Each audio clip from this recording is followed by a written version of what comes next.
So, good morning, everyone, and welcome to St. Petersburg Global Ministries / our Christian Women Empowerment. Thank you so much for being our guest on today. This is your host, Pastor and Apostle Diane Winbush. We have a lined up. This is our first episode for our Singles and Marriage Conference. And these two guests that we have in the studio with us today is going to be able to help you to be able to gear your marriage. And for those that are not married, it's going to be able to help them to impact their relationship, and then some questions we need to be asking before we get married. So that is very, very important, especially in the Christian setting and in the Christian church, something that we rarely talk about in certain backgrounds, ethnicities, cultures. We leave it out, and what have your people are suffering in the pews, they're suffering beyond the pews, and that's the purpose of this conference, is to be able to bring you the answers that you need. So to be able to help us to understand that more, we welcome to the studio um, um, the CEO of Motivational Mary. She's also a relationship strategist and coach and mentor, Miss Mary Wyatt. So good morning.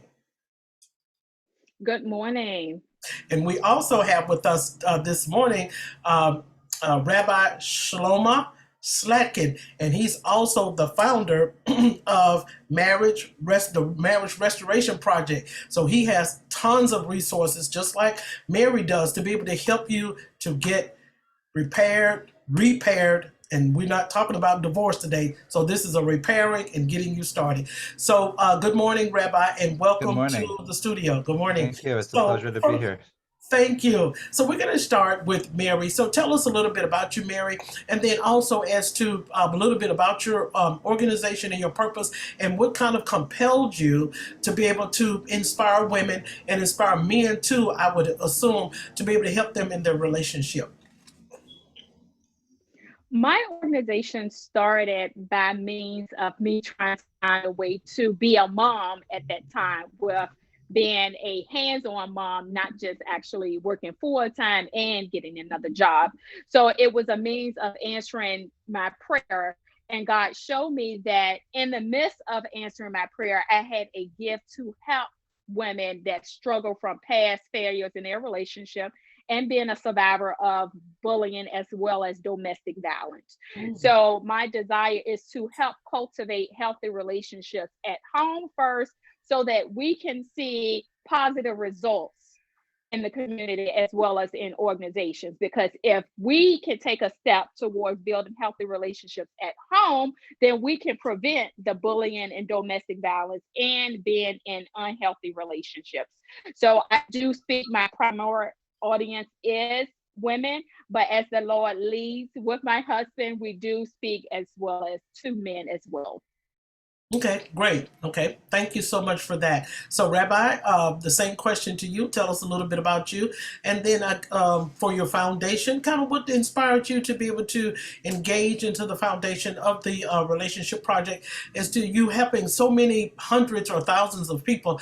As I looked at your website as well, you have an impeccable team, and also you also have tons of resources for individuals just to come to your website and be able to review for support and help as well. So tell us a little bit about you and what compelled you and your wife and team to be able to get started in this. Sure. It's funny because I see with this work a lot of times it's very personal. A lot of my colleagues, they got into this work because they had experience in their own relationship. So when my wife and I would say, married with our first child, that's when we started getting some more conflict, to the point where we needed, maybe it's because we were just sleep deprived, but we needed to do something to help save this marriage and make sure that it would survive. Especially it was hard for my wife because she grew up as a child of divorce. So she was used to seeing, instability, where I was, on the other hand, I had a very stable home. So it was hard for me, it was hard for her. And we didn't understand what had happened. We thought, like, it's a dream relationship, and now it looked more like a nightmare. So, God led us to find a skilled imago therapist. We had two separate people had told us about this imago therapy. And we found an imago therapist, and we worked with him, and it was just like we were back together again. Like everything seemed like we had hope. We saw the reason for it. When you see the reason for the challenges, then it makes it much easier to commit. But if you think like, oh, I just made a mistake, then it's hard. So we were inspired. And at the time I was getting a master's in psychology, and I wanted to be a pulpit rabbi. and I was traveling for various job interviews. But what happened in the end, I would say, like, my rabbinate ministry, whatever you want to call it, became helping couples. So I actually got trained in this couples modality called imago relationship therapy, which for me, it was very spiritual. I felt it very connected with my own, beliefs, Jewish beliefs. And just in terms of the idea that when you help people heal and come back together, it's a very spiritual thing. So it really spoke to me on a deeper soul level, and I was really inspired to do it. So I had my own practice locally for a while. I used to write, I used to write articles and speak kind of about some of the connections between the relationship between a couple and between us and God. And I felt inspired by that. But then at some point, my wife actually encouraged me, says, we need to do something for the children. We need to make something bigger, because she knew what it was like to be a child of divorce. She didn't want to have that happen for other children. So we made more of a global initiative. And that's when we created the Marriage Restoration Project, and to provide resources, our online course, to provide training, helping couples in other locations around the country, around the world. So it became kind of bigger than just a local mom and pop practice. And it's really our goal to be able to help people heal, because we believe that people can heal, and they just need to have the right tools and understanding of relationships to be able to get to that better place. Absolutely, absolutely. And for both of you, I think you're doing a wonderful job. A lot of times individuals, they don't know where to go to get the information and the resources. And when we can provide these resources for them, they can be able to start the healing process as well. And so I applaud both of you for the efforts that you try to do to try to help those in their relationship. So we're going to start with Mary. We're going to go back to Mary. So talk to us a little bit about when you mean domestic and bullying. Now that's something very, very interesting in a relationship, and as to showing us as to how people can do that. I mean, it's sometimes people can put on many facial masks, and we will never know what actually goes on in a relationship. But there are behind the scene domestic and bullying too, And so talk to us a little bit about that, as to how you reference that to your your brand, and to your team, and to the people that you assist to counsel. When it pertains to bullying and domestic violence, it's very near and dear to me.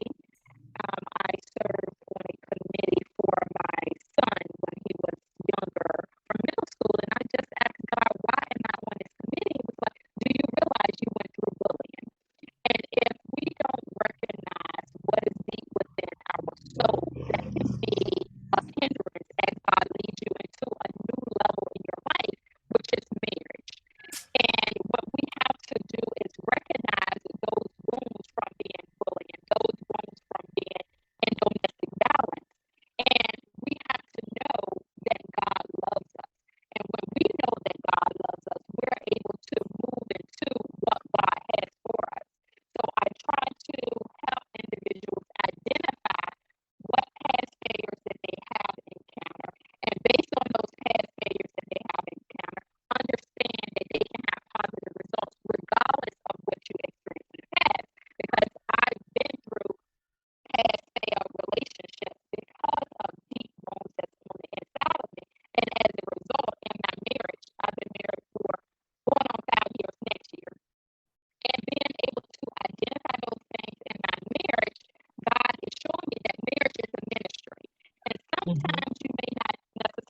Okay, great. So we want to do a video frequency check right quick. Can both of you hear me pretty good? Because I think Yes, yours is breaking up a little bit, just a Yes. little bit, Mary.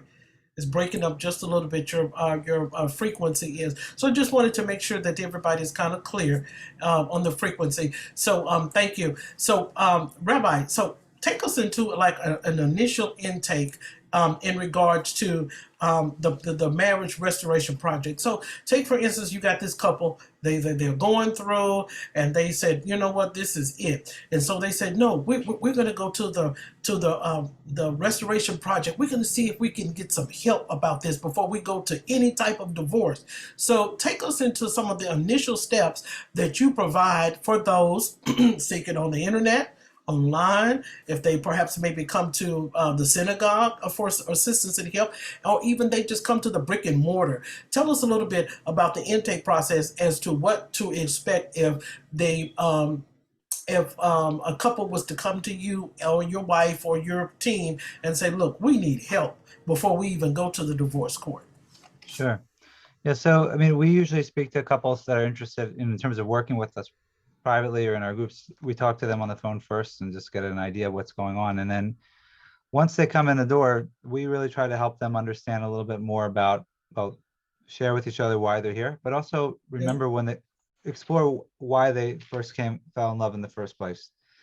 Because, it's interesting. We have people from a lot of people forget about it. And Yeah. we believe that if a couple, if a God put a couple together, then they're in the right relationship. They just have Right. to, the question is how do you make it the right relationship?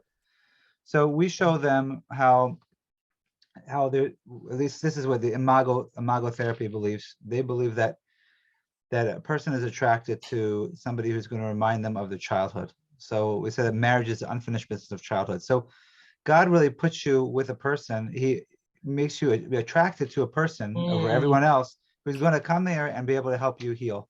But they're going to also they could also wound you in the process if you're Right. not conscious about it. So we help them be able to see that. And when they start seeing that, oh, the very issues I have with my spouse or my own issues that I need to work on, then they see that, they see the divine providence and putting them together, this couple together, and it gives them the commitment to realize, wow, if I leave this relationship, I'm going to have the same problems elsewhere because I'm taking myself with me and I'm half the problem. So that's kind of how we get started to help them explore that. And it becomes an eye opener when people realize that that this is not just an accident. It's just that I happen to marry this person. They're no good. Let's move on. They see that there's really a deeper reason for being here, a Right. deeper opportunity for growth and healing. And that's a big aha moment. And that Right. gives couples that are struggling, that are doubtful, the commitment to. Mm-hmm. So I would say like that's the first. There's a lot more we do, but that's like the first thing, just to give them a whole different mind shift. Okay. Um, Okay. Great. Okay. That's a great answer. So this question is for Mary. We're still talking about bullying and domestic violence. So let's go back before they get married. Let's go and talk to the singles before they even think about choosing. So we want to talk about the importance now. Now here's a challenge question for both of you all.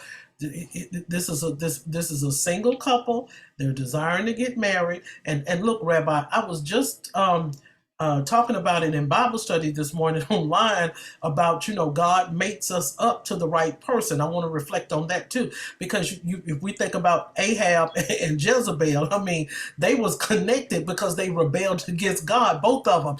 And so that's what I was sharing with the audience this morning on our Bible study. But when God connects us together, first of all, we have to be patient, and we got to make sure that that's the right fit, because sometimes the adversary will come in there and say, oh, go ahead, take that risk and what have you. But we have to wait on God. We don't want to be like Saul that was disobedient, that he did not wait on God until God, gave him the go ahead. He went and did whatever he wanted to do. And so that just kind of made me think about it when you said that and what have you. God mates us up perfectly yeah. together, and we have to wait on to see what God has to say about it. Sometimes we can make the wrong turn. So anyway, I just wanted to iterate on what on Yeah. that, because that just came up. That's really why I popped my finger. I said that's a confirmation of what God had gave me this morning. Thank you, God. Interesting. And so thank you for that, Rabbi. So Mary, so talk to us a little bit about that. We're going to start from the beginning before the people get married. Do in-laws. We're going to talk about in-laws now because this is very important too. Just like Rabbi stated, it's something that goes far beyond. It goes back to a childhood situation. And sometimes when people are getting married, they're connecting together. But sometimes a lot of times people go to the divorce course because they don't understand each other. They're coming from two different backgrounds. They're coming from two different backgrounds. And those two backgrounds of raising and training from different parents and what have you, they're engaging together. Sometimes it's fireworks and sometimes it may not be fireworks. Sometimes they can understand each other. So do you, what you do to help individuals, do you see in-laws as an issue, as a bullying, because sometimes people don't have to hit you to do domestic violence. They can do domestic violence with their mouth. And so do you see this as an issue in how you work with couples, you work with your audiences and what have you? We're going to talk about this in-laws. People don't never want to talk about the in-laws, but it is very, very important. It plays a very major factor in sometimes how people go to the divorce courts. We're trying to stop these divorces through these conferences. So talk to us a little bit about that. Absolutely. One of the things that come to mind as you share that, Pastor Diane, is when it pertains to the in-laws as well as different outside interference, which is, it can be your also friends, okay? And one of the scriptures that come to mind is in Genesis, where God said the man should leave his father and his mother and cleave to his wife. That's right. Mm-hmm. And one of the things that really resonate with me in my marriage is that we have to silence the outside voice and their impact in that, because God knows what's going to happen when you involve other people in there. And it can be from, I had one person inform me that, my mom did it this way, so I'm gonna do it this way. Yeah. And it's not that they look at submission as far as, I'm not going to allow anybody to have control over me. So they are actually, I see women operating in the man role where they're taking more dominion and they are taking more authority, while the man is actually being silent because this is what mom did and this is what father did. So what works for one person is not going to work for your couple, work for that couple. And that's what I have to remind myself, is that just because someone offered this advice doesn't mean that it's for me. You can give me your advice based on your experience, but what does the word say? The word did not say that my husband is going to cleave to me and my mother and my friends. No, the word is telling us that we have to go back to the source of the matter. And then also in the word, it tells us, let know what God has joined together. Let no man put us asunder. And that means that division is going to come if you leave that door open. And as singles, we have to recognize, we have to get in that mindset and prepare ourselves. If your desire is to get married, like my desire was to get married, I would say in 2011, I was actually engaged to someone else. Okay. And God showed me I had different red flags, but as a result of that, I went through this process, going through premarital counseling. I went through this process because I fantasized. I know that I wanted to be married. I knew that I was called to be married, but I was trying to settle with this person, regardless of the verbal abuse, regardless of the emotional abuse, and the potential physical abuse. So sometimes as men and women, we have to recognize, what is God showing us in the midst of this process? Is this the right candidate for me? And if it is the right candidate, I evaluate everything according to Jeremiah 29:11. God knows the plan he has for me is not to harm me, plans to give me hope in the future. So if God brought this union together and bringing this union together, we have to know that everything he put together is good and it's not going to cause harm. And as a result of evaluating that, I was able to break off that engagement and save myself for my husband today. And we've been married close to 5 years. But I just say that to say that God has a plan for you, and he will connect you, and he will make you, and he will mold you to prepare you for the right one. Okay, great. Fair enough. Okay, so Rabbi, with the Marriage Restoration Project, we want to also ask you as to take for instance, a couple comes to your ministry, your organization, and they say, well, we're having problems with our in-laws and what have you. What is it that we can do? Do we need to set up any type of boundaries? How can we be able to, because sometimes it's difficult for a mother to detach from her child, even if they're going to the altar. Sometimes it's difficult for a father to detach. He still wants to be a part of his son's life. It may be the only child that he may have. It may be the Yeah. only child that they may have. What are some of the tips and steps that you give to single couples that are trying to get married, or if they are already married and they are still having trauma in the relationship because of outside interference? Sometimes people don't even know that they're interfering. Sometimes it may be the son that may be afraid to go in there and say, oh, well, I don't want to get rid of my mother, but I still love my wife and what have you. But of course, we cannot have all the time bacon, sausage, eggs, and cheese on the same plate. Sometimes we have to make a decision. So what are some of the steps that you would advise for single couples in regards to this if they came to you and your wife and your team with the project, the restoration project? Sure. So yeah, I mean, it's, as Mary was saying, it's really important that to have that relationship with your spouse or your spouse to be, that you cleave to them and you don't involve, your parent. You've left your parents, but you also have to. But you also have, there's still, to honor your parents, and you want to have a relationship with your parents. So it can be complicated. There's various types of situations that occur, but number one, it's important. The most important thing is if you strengthen the union between the husband and wife, meaning if the husband and wife are on the same page, then when they go, they can go as a united front. So for example, a lot of times before holidays, people will come and they'll say, we're going to my in-laws before the holidays. Every time we go there, we have this type of problem. So I said, we need to talk. It can resonate. We need to talk. We need to talk. You guys need to talk about, what do you like? What do you foresee happening? What do you need from your spouse in that moment when the mother, the father makes that comment?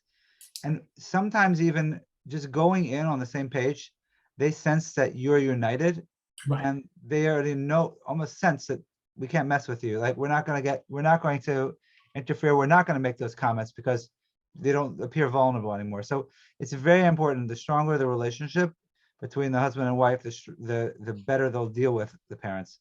And it's important, especially if it's dealing with an in-law, and sometimes the spouse can feel insecure. Let's say about and they want to make sure that their spouse has their back, and Mm-hmm. that they're going to be able to stand up to the parent, which is a hard thing to do. It puts a child in a very difficult situation when their spouse has a hard time with their parents.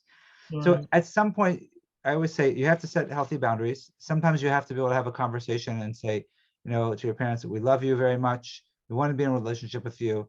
But this is like, if you make comments about my wife, we really can't feel comfortable coming over, or things to set boundaries. And unfortunately, some people are unreasonable, and no matter how nice you talk to them, they're just going to be, so you have to know going into it, like, Right. if this is how this person's going to be and they're never going to change, Mm-hmm. and are you willing to deal with this, whether it's once a year or whatever it is, are you willing to deal with this for the sake of peace, for the sake of having feeling that you have a relationship with your parents or in-laws? And if sometimes people can't deal with it, sometimes it's just too much, and sometimes you have to take a little. I don't. I'm not really into like cutting people off. I don't think it's a good idea in Mm-hmm. general, but sometimes people need a little bit of a breather. You take a little bit of like a timeout. I know I need to take a little bit of a timeout tomorrow, from my parents right now, because Okay. it's too toxic. Mm-hmm. But that's a true. But if you know what it is and you still want to be engaged with them, that's also okay. But you just have to know what you're getting into. But ideally, of course, setting healthy boundaries and agreeing to them would be the best. Mm-hmm. Even though this may not be, I don't know, appropriate remark, but when you look online or when you watch the news and you see a lot of cases where the husband, I mean, I do investigations and stuff like that too. So I love court cam and different types of TV shows and what have you in law and justice. And so I saw this case where this father had murdered his wife, but he went in there and murdered the father too. And so the first thing I thought about it, I said somebody had to, either that was a daddy's girl, and perhaps the gentleman, perhaps maybe got offended, and so that's the reason why it's very, very important. And we see these cases all the time. Not to be biased or opinionated, but we see these cases, and I think that if the church is not helping the relationships, the marriages, and what have you, and I think there's millions of people that don't even know that they can have resources to be able to reach out to as well. And so he was sitting there on the defense side. He did not have any remorse. It was like, okay, boom, I got you, and boom, I got your daddy. And so and even though he was the one that did the wrong, I felt sorry more for him, simply because of the fact that that was a situation that he was in. He probably couldn't cry out and tell anybody. He probably did not know how to, and it's wrong what he did now. I'm not going to sit back and try to shake his hand and say, hey, look, you did the right thing. But I'm just thinking about how was he entrapped in some things, because now we had in our local jurisdiction, we had the same thing where this married couple had went in there, father and mother, and they hugged and engaged with his daughter. Everything that she was in, they was a part of it too. And when he got out, she had a restraining order against him. When he got out, he killed them all. He killed her, killed the wife, and he went in there and killed the daddy. Right. And so, even though that's a little sensitive and what have you, but it's still important so people won't get to that edge. That's like a domestic violence edge. We're going back to you, Mary. We still want to stay right here for a minute, because people are suffering in their relationships because of outside interference. I'm just being honest about it. I mean, I know that may be a little strong content and things, and we're going to put a disclaimer on this before we get ready to release it, but it was wrong. Like I said, it's wrong what these guys do, but I don't think that the parent is either willing to give up, the parent is not ready to release their children, or it's just been so much interference with the parents that the other partner, they lose it. That's crazy. They lose it. Nobody to talk to, nobody to turn to, nobody to help to understand the person, whether it's the husband did it or the wife did. So we want to talk about that, Mary, about this. That's domestic violence. We're still talking about that's bullying as well. I don't know if the father may have said, because you got some mother-in-laws that you can't tell me what to do. That's my child. Mm-hmm. Mm-hmm. They'll tell you that straight up. And so when a person feels that I'm at my wit's end, I can't go any further.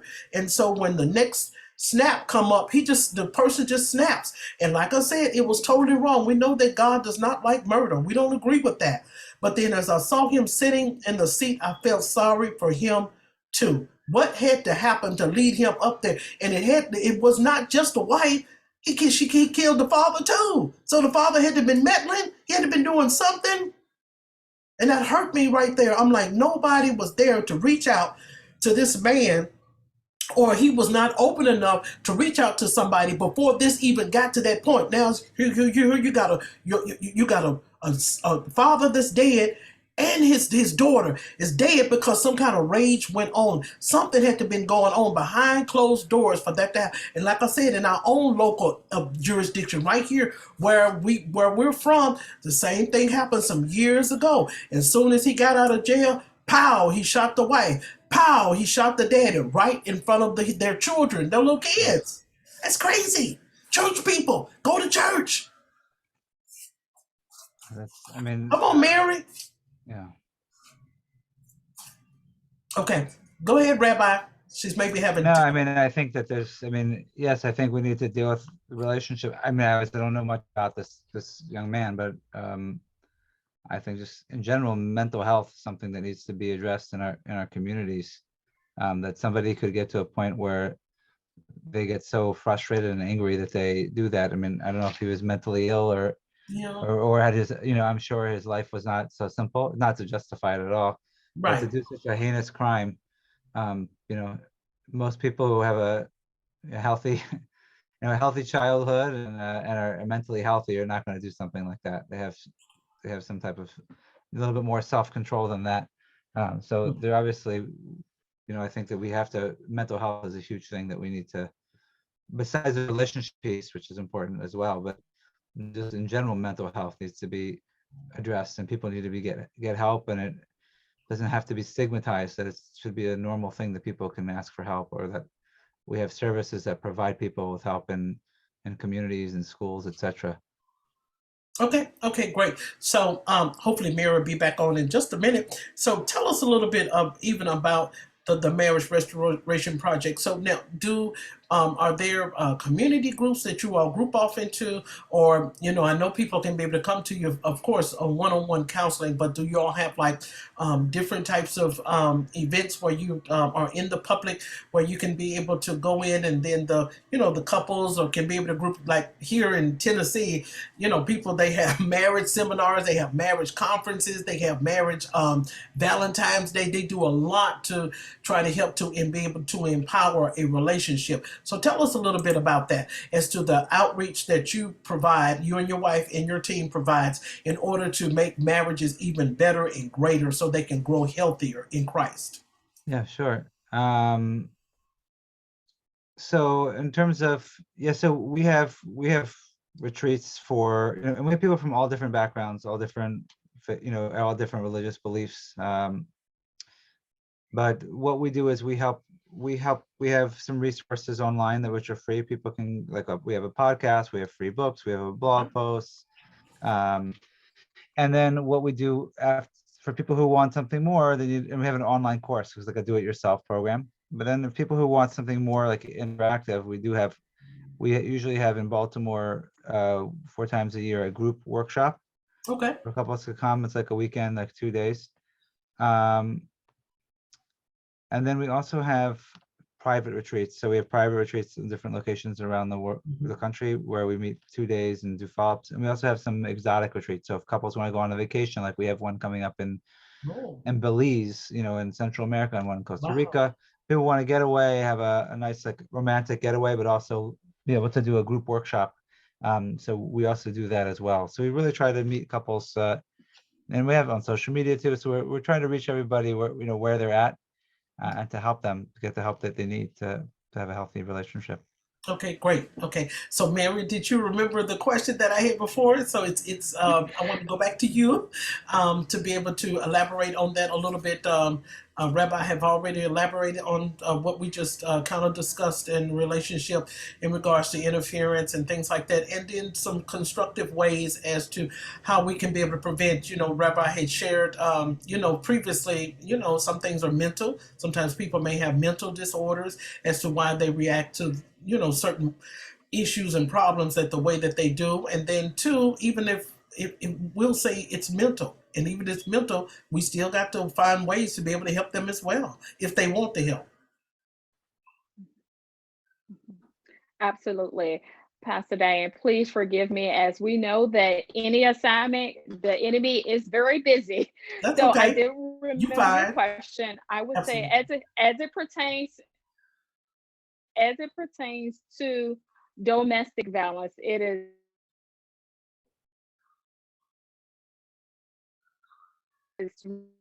really hard to deal with.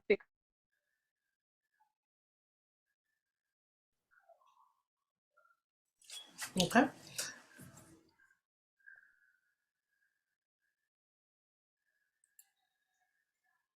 Okay, wrap up. She's still talking. Yeah. It looks like her connection is frozen. Yeah. Mm-hmm. Yeah. Okay, so okay, Mary, hold that thought for a second, okay? I know you're probably still elaborating on the question that we kind of talked about, so hold that thought for a minute, because your screen is still freezing in and out. So we're going to go back to the rabbi real quick, okay? And so, Rabbi, so we want to go back to the singles. Kind of flipping back and forth, and so we want to go back to the singles and kind of share some information as to relationship, and how singles supposed to date in a relationship. I don't think, and I know sometimes people are afraid to go to counseling, church pastors to go, sometimes people don't want to be put on the spot like that or what have you.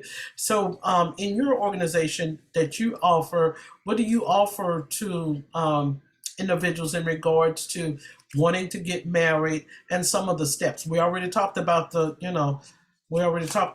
in-laws interferences and barriers we must have set up. So what are some of the other type of tackles that you give for singles? Because sometimes this is a very, very critical part of a relationship as well. And then two, trying to help them, look, watch this now, trying to help them to keep the bed undefiled. So that's very, very important. You're talking about like meaning couples that are engaged Yes. or singles that are looking to date? Singles that are dating, and we can elaborate on singles that are engaged as well. Okay, I mean, so couples that are engaged, they can come to our programs. We work with them, but just like we work with couples who are already married, in the sense that we teach them how to communicate. We teach them how to be able to problem solve and work through the challenges that they have.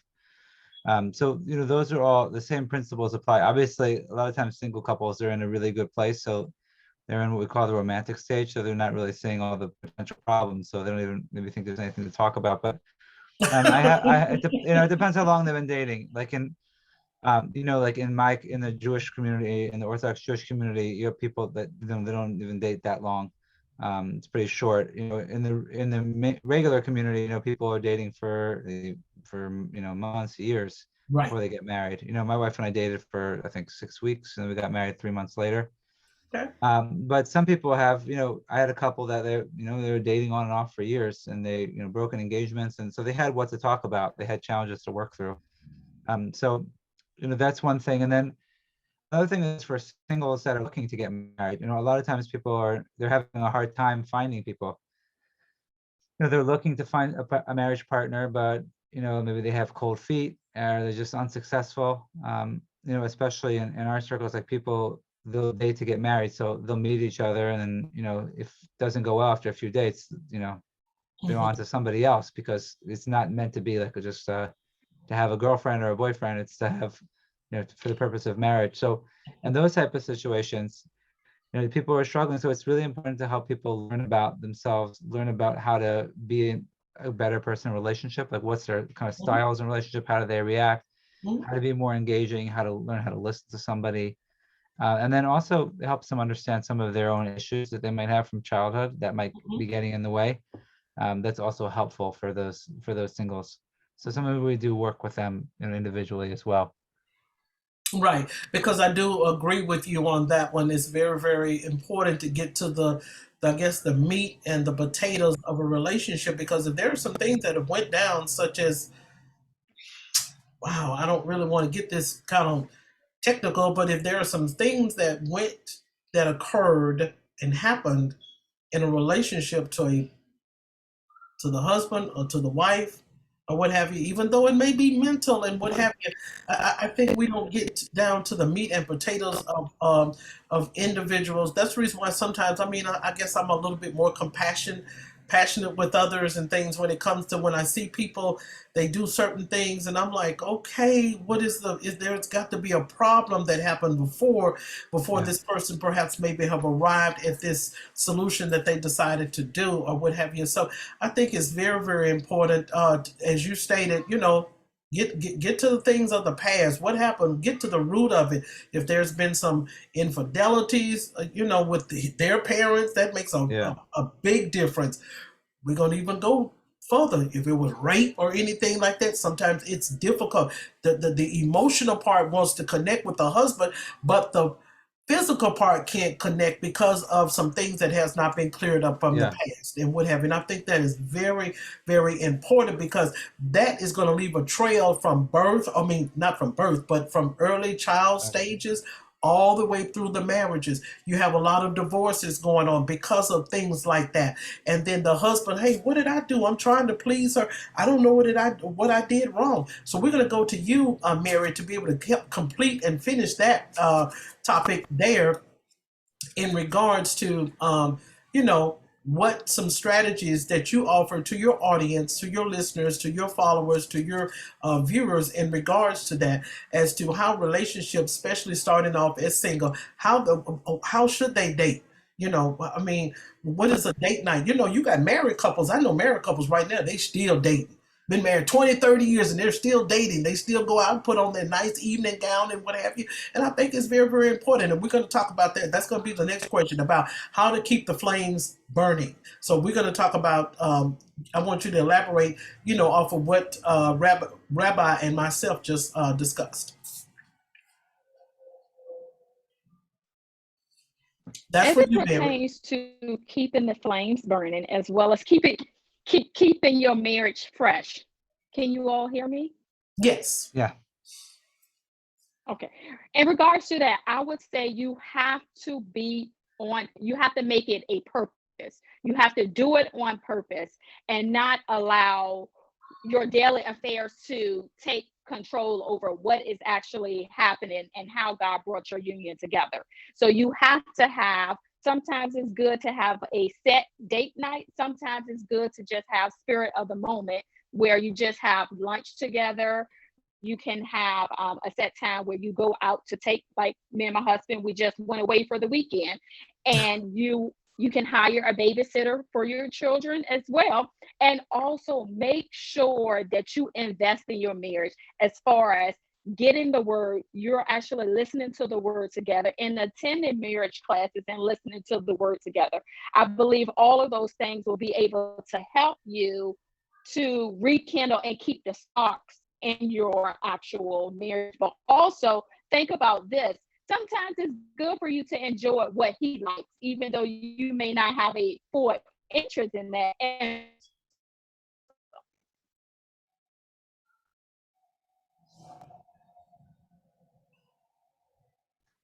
Okay. Okay. Rabbi, so we're going to go to the question about what do you all offer to be able to keep the flames burning in a relationship? This is a marriage relationship, of course. And so, what do you suggest? Sure. That you and your wife or your team suggest in that area as well to be able to keep things burning so it won't get dull. Because some women, they wear so many hats. They cook, they clean, they take care of the children, they do this, that, and the other. Some do the lawn and what have you. And sometimes women can be so burnt out. So and the men also can get tired of the same routine as well. So Sure. sometimes the men will not say anything, but the woman will express her way of how she see things. But sometimes the men will just sit there and just continue to flick the remote control with his feet propped up. He won't say a word, but there are some inner things that are going on that is agitating him, and he don't know how to address it with his wife, and he don't know how to keep it. What can I do? I'm gonna share a little story with you. I went to the library back here about, I don't know, 5 or 6 years ago, and so so this lady was coming out, and I was greeting her, didn't know who she was. I said, "Oh, hey, how you doing?" Just speaking to her, and she said, "All right." I said, "Oh, you got a lot of books in your hand." She said, "Yeah." She said, "I have to read a lot of books now because I no longer have my husband. We raised our children. They're grown. They went to college, and after they came out of college, he found out that we don't longer have anything else in common after 30 years." Really? And so I Wow. really felt bad for her. I didn't know what to say. Sometimes you have to be quiet. Yeah. And so I'm like, okay. So now talk to us a little bit about that, Rabbi. Yeah, I mean, that's sad. It's a common phenomenon with people, and you get so busy and distracted, and you kind of find other ways to kind of check out of the relationship. And then once they all leave, then it's like, wait a minute, who is this person that I'm with? I don't recognize. I don't know who they are. I have to learn how to, and part of it's learn.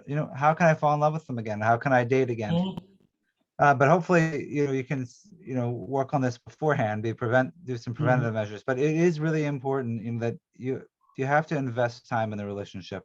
Just anything that's important. It's not going to happen if you don't make the time. And sometimes it sounds, Mary's talking about date night, and sometimes that's, it seems like, oh, well, that's so boring. But like that's every week, the same time.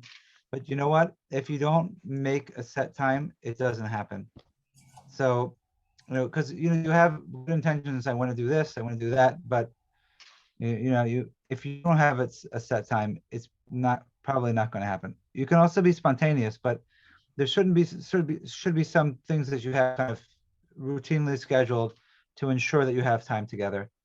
So that's going out together, having fun together. Sometimes my wife always says, like, when I go out with her, she's like, I'm like, you're like a different person. She's like, I told you, you have to take me out of the house. Like if I'm in the house, even if it's just the two of us alone, I'm just thinking about the kids and everything we have to do, even if no one's asking me to do anything. So Mhm. sometimes you just have to, remember, your parents, your business partners, whatever you are, but you need that time where it's just husband and wife. That means getting out of the house, being alone with each other, sometimes doing something interesting like taking a course, learning something new together that helps build new neural pathways in your brain. Just having that freshness is really important. And then there's other things, of course, that are important to do, like to have a time where you can express gratitude, like daily appreciations. We teach couples how to do that. To just take a few moments to look each other in the eyes and just say something that you're feeling grateful about and why you're feeling grateful. It's really important because there's so much negativity, and we tend to focus on Right. what's wrong with each other and what's wrong with the relationship. So the more Mhm. we can reinforce the positive by sharing our appreciations, doing nice things for each other, and spending positive time with each other, Mhm. that will help keep the flame alive. That will help keep it going, so that once the kids are out of the house and you actually can take a breath, you actually want to be with each other and enjoy your life together as a husband and wife again. Absolutely. This question is for, I guess, for the both of you all. We want to kind of, I guess, discuss about the steps, the stepchildren. Sometimes relationships, people are getting engaged, they get married, but they fail to sit down and talk to their children while they're in the dating phase and process of outside children. I know some people that have been married two or three times and they did not get it. And so I went to, I think, one individual. Sometimes it's kind of difficult to go to people. Sometimes people get offended when you come to them. Did you ever sit down and talk to your daughter about these relationships? Okay, you're in church, you're in leadership in church. I'm not going to say you should know better, but if we read the Bible, you would think that should be learning, especially from the first one. And so and we're not here to judge, of course, because all of us are still learning on this Christian path. But my thing is to you, Mary, how do you encourage your audiences if they're in a relationship and they're coming into another relationship, maybe divorced or separated, what have you, or perhaps maybe have never been married at all, and um, they have stepchildren. See, sometimes the stepchildren, they get shuffled around. Nobody goes in there and talks to them. Nobody encourages them, and so they feel like they're outsiders. And then sometimes stepchildren can be able to create a problem if the loved ones, father and mother, who's ever's dating or whatever, don't take the opportunity to sit down and mentor them. That question is for Mary. Absolutely. As it pertains to stepchildren, I would say you have to have the line of communication open, especially with them. But like for my husband and I, we co-parent, another a child. So you have to set boundaries as well. So Mhm. you have to let the child know as far as once it I normally would say wait until it gets serious to the point where you're actually considering courtship with this person. And then you bring in the child and you have a discussion with the child as well as together with your soon to be spouse. And then you bring the other parent involved to let them know, okay, this is what we're going to do. But also, there needs to be a level of respect. These are some things that I wish you can do, and these are some boundaries that we will not cross. So you Mhm. have to have that level of communication and have it open, but also set boundaries. And I learned a lot of that by reading the book Boundaries in Marriages. Okay. Okay. Great. Rabbi. Yeah, it's always tricky. I mean, you have situations where you're bringing in a child, or they're blended families also. Um, it's kind of, you have to, first of all, as Mary said, it's important once the relationship gets serious to bring the child in and to let them know what's going on, and to introduce them and to try to build a little bit of a relationship with the new spouse, but also to validate the child, to realize that it's hard for them. and to let them know that you get that it's hard for them. At the same time, you have to live your life too, and you need to have, as long as you're marrying a good person, not the wicked stepmother, uh, and then you're marrying a good person, and that you can't just be expected to not get remarried and just stay with your child until they get old enough to leave the house. It's not fair to you either. Right. And then in terms of the parenting aspect, you have to realize it's going to take time. It's the first, I remember couples I work with, even with blended families, it takes, like, in the beginning it's rough, and it's like, how do you set the roles? Wow. What do the parents do? What is you have to realize that the birth parent's always going to be different than the step parent. Right. As much as step parent wants to be involved, they're still not the biological parent. So that they almost don't have a certain type of say, I guess, over the child that the parent does. So they have to realize that. They have to realize, not expect for the new parent has to realize that the stepchild is not going to just treat them the same way that they would treat their biological parent, and to try to cross that bridge and be understanding of where this stepchild is coming from. At the same time, there's certain, as you said, certain boundaries that we need to make to say, like, there's certain things that you can't cross the line that are not acceptable, for the child to do, to the step parent, in terms of amount of respect, etc. But hopefully that as time goes on and they begin to build a rapport and a relationship, that the stepchild will feel more connected. But it's also important to not exclude the stepchild, and to be able to make time for them, with both together with as a couple, and also as a biological parent, having that special time, to make it, because they feel like, especially if they're alone with mom or dad, and now somebody comes along, and now it's like, I'm kind of going to be losing you. To really reassure that, yes, you're going to be dividing your attention, but you're still important to me, and you're my priority too. Mhm, mhm. Absolutely. So the last, I guess, the last question that the last topic that we wanted to talk about, and that's in regards to finances. A lot of relationships, of course, during the 2008 economic crash, and also with the pandemic that we have just had. When it comes to people losing their jobs and things like that, sometimes it will crush and crumble a marriage. I'm talking about just flat. It seems like the husband and wife forget about everything of what they have already built up in the relationship down through the years. It's just like, okay, there's no more money in the cookie jar. So guess what? Let's go to the divorce court. So Mary, we're going to start with you as to sharing how to encourage families, through your workshops and ministry that you provide for the public. What would you say to them in things before you're going to throw all of this away? You're going to throw 25, 30 years away just because of pandemic? How do women or men consider that?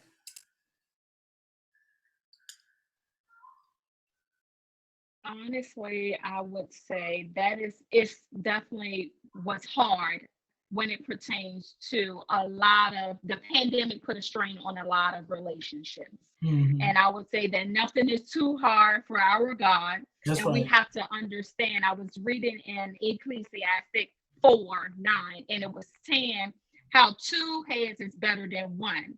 Because if one fall, the other one can pick the other one Yep. up. Yep. We have to understand that there's a season for everything Right. that is going to be done under this earth.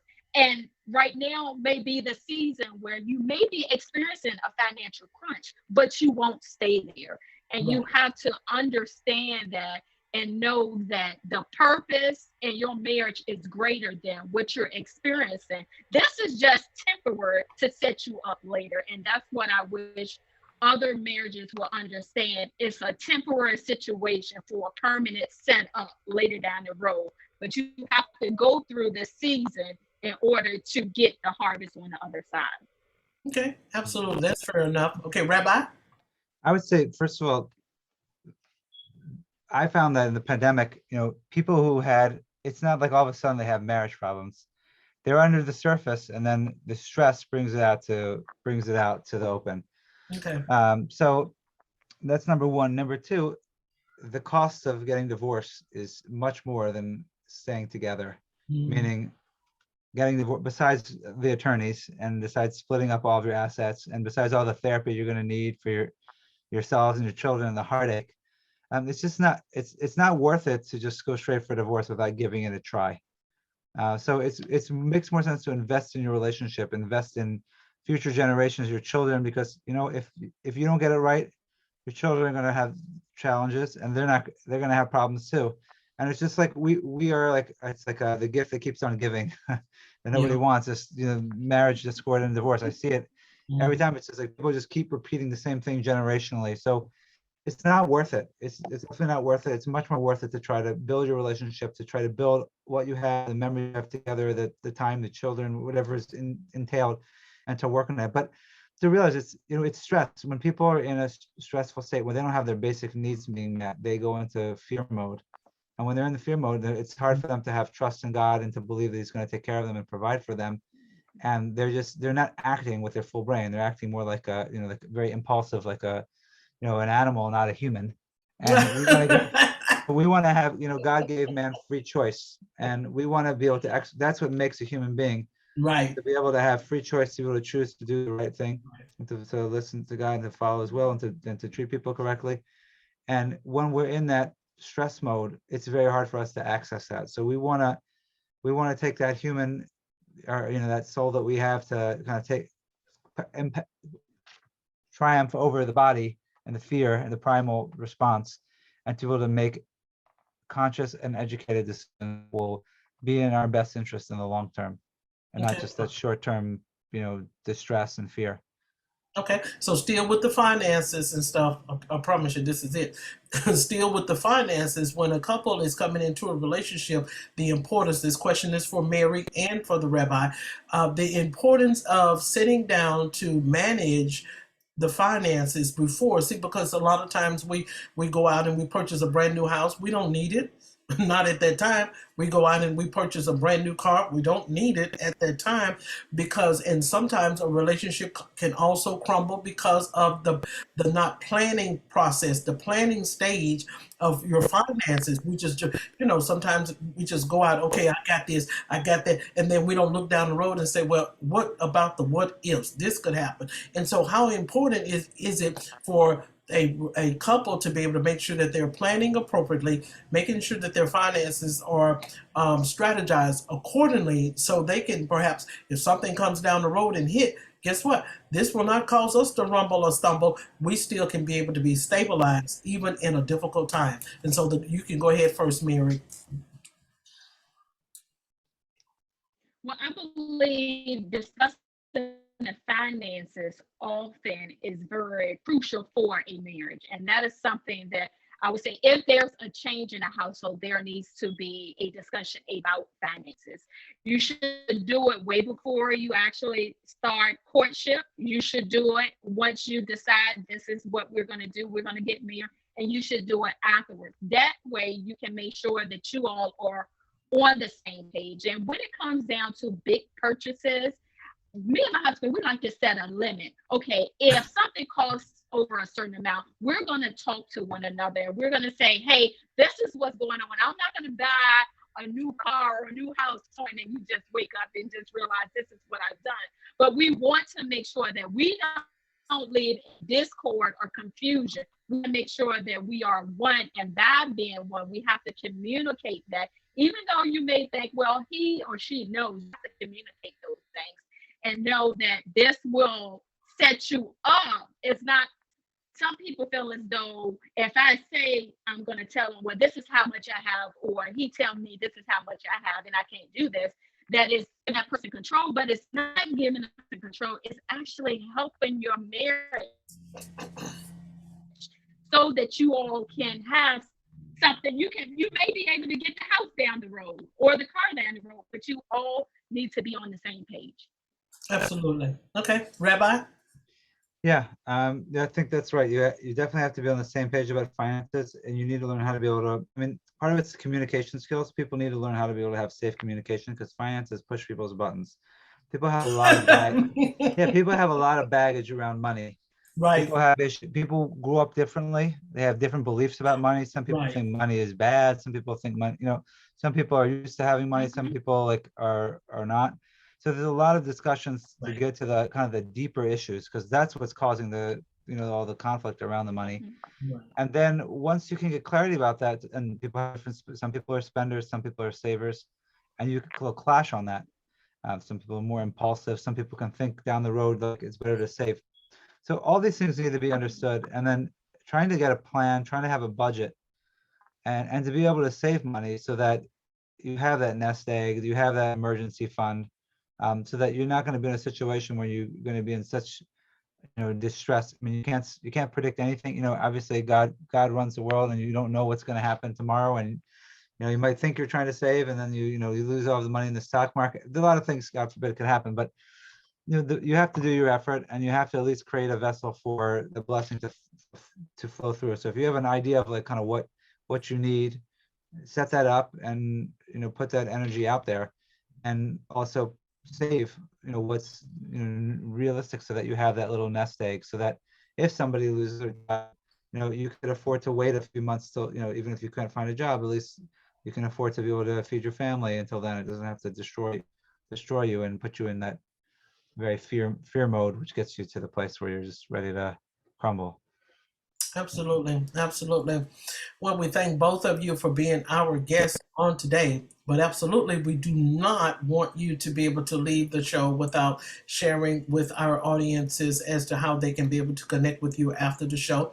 You can also share your publications, your website links, and your social media handles for any upcoming events that you're sharing in the public. So we're going to start with Mary. You can visit motivationalmary.com for all my products as well as services and upcoming events. Okay. Rabbi. Our website is www.themarriagerestorationproject.com, and we have information, free resources, our free book, podcast, blog posts, as well as if you're looking for help, if you're looking for group retreats, exotic retreats that we have coming up this year, all that information, private retreats, we have that information all on our website, and you're happy to reach out to us if you have any questions. Okay, great. And so thank you both once again for being our guests to be able to share in episode 1. We have episode 2 that is coming up on this Saturday, which is going to be very impactful. And then we have a few leaders that's going to be on there to be able to continue to help us in this area. Sometimes marriage and single information and resources is not important to a lot of people, but it is. It's very, very important. We're trying to reduce the fact of the separations and the divorces, of bringing professionals such as yourself onto the show to be able to help us to do better in our relationships. So once again, this is Pastor Diane Winbush, and we thank both of you for being with us on today. Thank you. Have a wonderful day, everyone.